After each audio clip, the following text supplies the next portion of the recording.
Imagine walking through a small village where every few steps you hear a different language. One family speaks their own dialect, the next switches to Tok Pisin, and down the street you might hear English or another tongue entirely. It sounds impossible, but in Papua New Guinea, this is daily life. Papua New Guinea is the most linguistically diverse country on Earth. With a population of only around 9 million people, it has about 840 distinct languages, nearly 12% of all the languages in the world. In some towns and markets, dozens of languages can be heard in a single day. Why so many?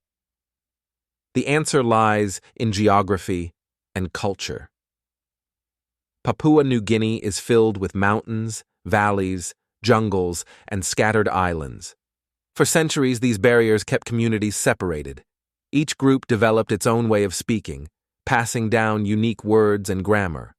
Without easy travel, languages never merged, and every valley became its own linguistic island.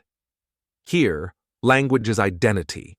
Your family, your ancestors, your village, all are tied to the words you speak.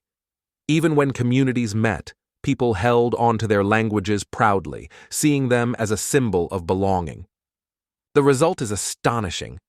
In many places, children grow up multilingual from birth.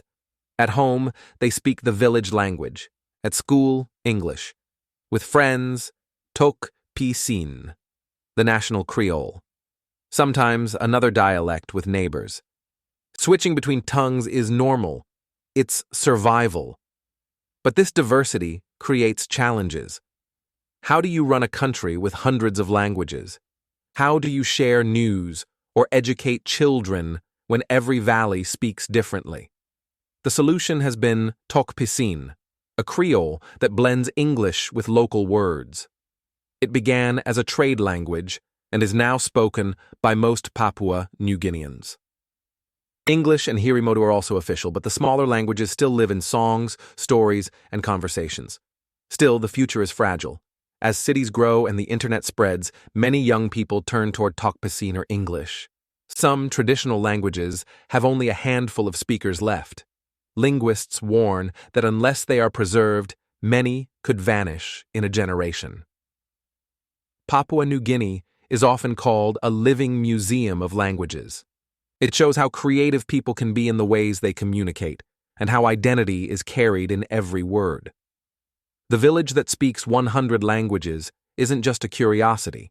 It's proof that diversity lives in our voices. And every voice tells the story of humanity.